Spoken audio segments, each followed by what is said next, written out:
আসসালামু আলাইকুম প্রিয় স্পোর্টস ফ্যান্স। যত দিন যাচ্ছে ক্ষণে ক্ষণে রিয়ালের রাডার থেকে দূরে সরে যাচ্ছে ব্রাজিলের দুই খেলোয়াড় ভিনিসিয়াস জুনিয়র ও রদ্রিগো। কেন এমনটা হচ্ছে এ নিয়ে আজকের বিস্তারিত ভিডিও। প্রথমে চলে আসি ভিনিসিয়াসের ব্যাপারে। এক বছর আগেও ভিনিসিয়াস জুনিয়রকে মনে হচ্ছিল তার ক্যারিয়ারের শীর্ষ ফর্মে আছেন। 2023-24 মৌসুমে রিয়াল মাদ্রিদের চ্যাম্পিয়ন্স লিগ ও লা লিগা জিতেছেন।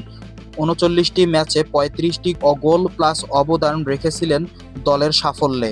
সমর্থকদের কাছে ছিলেন প্রিয় মুখ। এমনকি কিলিয়ান এমবাপ্পে আসার পরেও অনেকেই চাইছিলেন বাঁ দিকের উইং যেন তারই দখলে থাকে।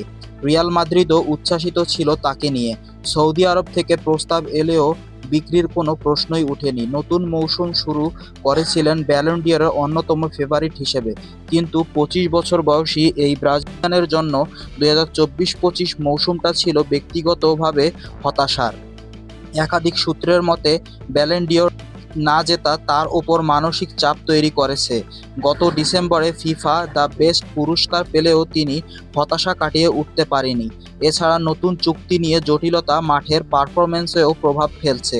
এমনকি কয়েকবার বার্নাব্যুতে সমর্থকদের কাছ থেকে শুনতে হয়েছে দুয়োধ্বনি। চুক্তি নবায়ন নিয়ে আলোচনা শুরু হয় চলতি বছরের জানুয়ারিতে। ২০২২ সালে নবায়িত চুক্তি অনুযায়ী ভিনিসিয়াস বছরে প্রায় ১,৭০,০০,০০০ পাচ্ছে। মাদ্রিদ বাড়িয়ে ২ কোটি ইউরো প্রস্তাব করলেও খেলোয়াড় পক্ষ ৩ কোটি ইউরো কাছাকাছি একটি ঐতিহাসিক চুক্তি চান, যেখানে বেসিক বেতন, পারফরম্যান্স বোনাস ও একটি নবায়ন বোনাস অন্তর্ভুক্ত থাকবে, যা রিয়ালের জন্য নতুন ধারা। এপ্রিলেই স্প্যানিশ গণমাধ্যমের খবর আসে নবায়ন চুক্তি প্রায় চূড়ান্ত, কিন্তু খেলোয়াড়ের পক্ষ থেকে তা স্বীকার করা হয়।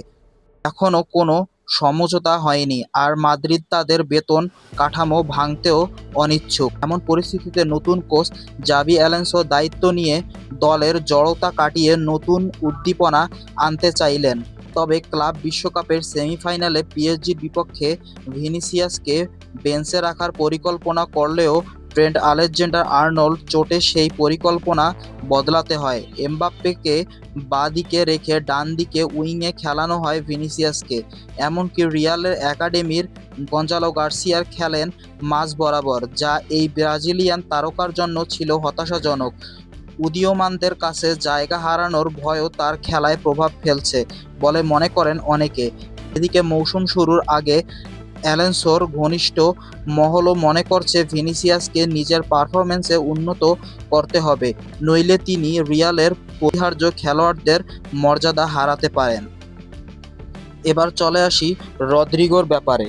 কিলিয়ান এমবাপ্পে রিয়াল মাদ্রিদে যোগ দেওয়ার পর থেকেই ক্লাবটিতে গুরুত্ব কমে যায় রদ্রিগোর। সময় গড়ানোর সঙ্গে সঙ্গে ব্রাজিলিয়ান তারকার ভবিষ্যৎ নিয়ে দেখা দেয় শঙ্কা। কিছুদিন আগেও তার রিয়াল ছাড়ার গুঞ্জন জোরালো হয়েছিল। এর আগে গত বছর ডিসেম্বরে রদ্রিগো আকর্ষণীয় প্রস্তাব দিয়েছিল ম্যানচেস্টার সিটি, তবে রিয়াল তখন তাকে ছাড়তে রাজি হয়নি।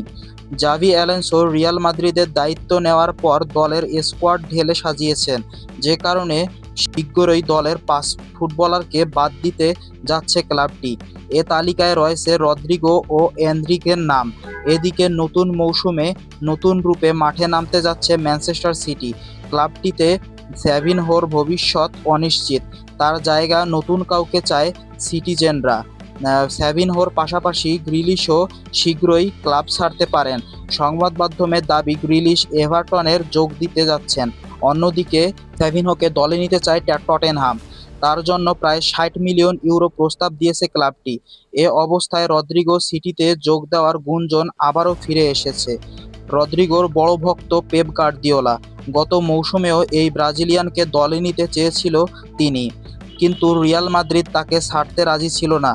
তবে এবার দলের কোচ ভিন্ন। আনচেলত্তি চলে যাওয়ায় রিয়ালের দায়িত্ব নিয়েছে জাভি অ্যালোনসো, তাই রদ্রিগোকে তারা ছাড়তে পারলেই যেন বাঁচে। ইউরোপিয়ান সংবাদ মাধ্যমগুলো জানিয়েছে রদ্রিগো যদি যেতে চায় তাহলে রিয়াল মাদ্রিদ তাকে যেতে দেবে। এমনিতেও রিয়াল তাকে ধরে রাখতে চাচ্ছে না। তবে রদ্রিগোর জন্য ক্লাব টিপ চায় ১০০ মিলিয়ন ইউরো। যদি স্যাভিনহোকে বিক্রি করতে পারে সিটি, তাহলে তাদের জন্য নতুন সাইনিংয়ের পথও খুলে যাবে।